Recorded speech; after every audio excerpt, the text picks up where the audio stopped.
আমি নিজে পৌরসভার, আমাদের সময় ছিল পৌরসভার চেয়ারম্যান। আমি প্রায় 1988 সালে ঠাকুর পৌরসভার চেয়ারম্যান নির্বাচিত হয়েছিলাম। আমি সেই জন্যই জানি আপনাদের বিষয়গুলো, সমস্যাগুলো। আমি ওই জন্যই বলি যে আমি একদম মাঠের রাজনীতিবিদ, মাঠ থেকে উঠে এসেছি, আমি আপনার উপর থেকে আসিনি। আমরা চেষ্টা করছি যাতে করে সেই আইনটাকে আমরা ঠিকমতো আনতে পারি, যাতে করে সহজেই আপনাদের জনপ্রতিনিধিদেরকে বরখাস্ত করা না যায়। আপনাদের অনেক দায়িত্ব আছে, সেই দায়িত্বটা হচ্ছে, আপনাদের এক বক্তা এখানে বলেছেন যে আপনাদের সম্পর্কে অনেকে অভিযোগ করে যে ত্রাণ মন্ত্রণালয় থেকে বা সরকারের বিভিন্ন জায়গা থেকে যে আপনাদের কাছে যে বরাদ্দ যায়, জনগণকে দেওয়ার জন্য ত্রাণ বরাদ্দ যায়, সেটা যেন আপনার সঠিকভাবে বিধি বন্টন হয়। গরিব মানুষের হক, সে হক যেন নষ্ট না হয়, তাই না? এই বিষয়গুলো কিন্তু আপনাদের খুব বেশি করে দেখা উচিত। দুই একজনের জন্য যেন আপনাদের সামগ্রিকভাবে আপনাদের সুনাম নষ্ট না হয়, এই কথাটা মনে রাখতে হবে। তা আপনাদেরকে একটা আন্দোলনের মতো করেই সেটা করতে হবে। আপনাদের অত্যন্ত সত্য কথা যে আপনাদের যে ভাতা দেওয়া হয়, সেই ভাতা অতি সামান্য।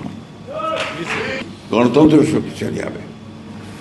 আপনারা জানেন যে বাংলাদেশ একটা দীর্ঘ সংগ্রাম লড়াই করে একটা ফাঁসিবাদীর হাত থেকে আপাতত আমরা মুক্তি পেয়েছি, এবং একটা সুযোগ সৃষ্টি হয়েছে এখানে গণতন্ত্রকে একটা প্রাতিষ্ঠানিক রূপ দেওয়ার জন্য। আওয়ামী লীগ দেশের অনেক বড় ক্ষতি করেছে। আমি বরাবরই একটা কথা বলতাম যে আওয়ামী লীগ আর গণতন্ত্র একসাথে যায় না। আমি জানি না এখানে কোন কোন দলের লোক আছে, আমি জানি না, কিন্তু বাস্তবতা হচ্ছে এটা যে যখনই আওয়ামী লীগ রাষ্ট্র পরিচালনার দায়িত্বে এসেছে, তখনই সে গণতন্ত্রকে ধ্বংস করেছে। এবং আপনি জানেন, অনেক পুরনো লোক যারা আছে তারা জানেন যে 1975 সালে আওয়ামী লীগ একটা একদলীয় শাসন ব্যবস্থা প্রতিষ্ঠা করেছিল বাকশাল।